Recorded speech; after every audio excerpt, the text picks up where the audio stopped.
Hello students, it's now time for the problem set. So we are in module 2, as you know, and this is page 111, lesson 13 problem set. So find the page, put your name and date. As usual, we are not going to do all of the problems. So that is why I circled B, D, and F on this page. You can copy me. Go ahead and circle those 3. And I'm going to read the objective. Use whole number multiplication to express equivalent measurements. So remember, we're working with conversions and measurements. Let's see if I can zoom in. So here's the example, just like we were doing in the warm-up together.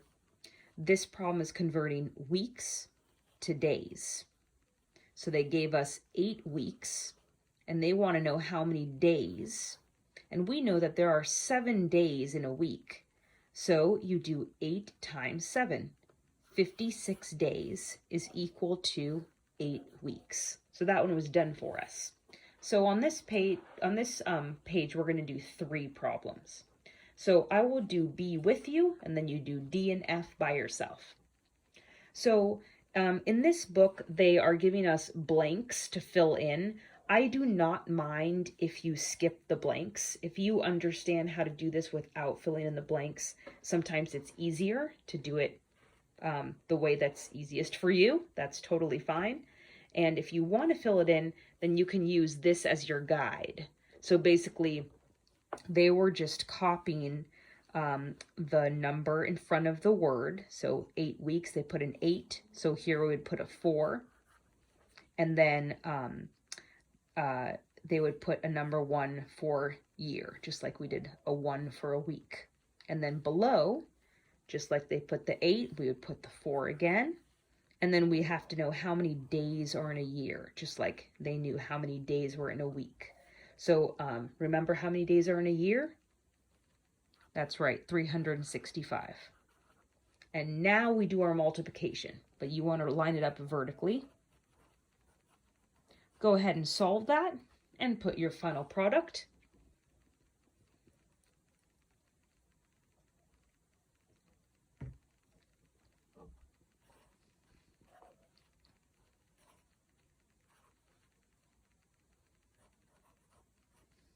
Is that what you got?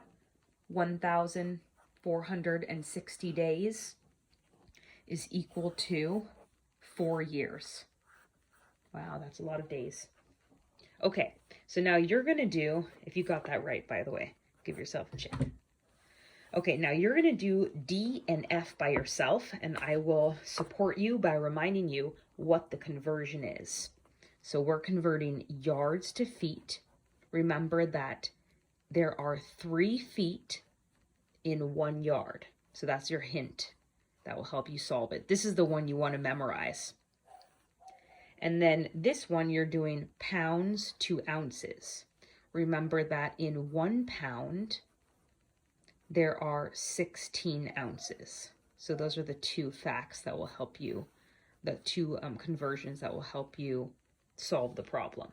So pause the video, solve both of these by yourself, unpause, and we'll go over the answers. Okay, time to go over the answers.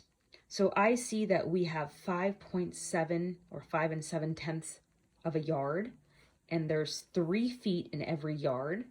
So I'm going to do my multiplication problem of 5.7 times 3.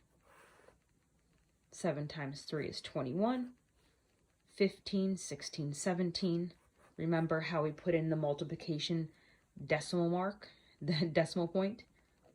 1, start over here, 1 place value, put in my decimal point, and now I read it 17 and 1/10. So remember the units, we're talking about feet. So now I'm going to write my final answer with the abbreviation of for feet, FT. And that is my final answer. Give yourself a check if you got that right. And then the final one, convert pounds to ounces. So we're given 12 5/10 pounds, or 12.5 pounds. I'm going to write it larger. And I know that in every pound there's 16 ounces. So I'm going to multiply by 16. Remember, you don't have to line up the decimals when you're multiplying. You just move the decimal at the end. Okay, let's multiply. 6 times 5 is 30. 12, 13, 14, 15.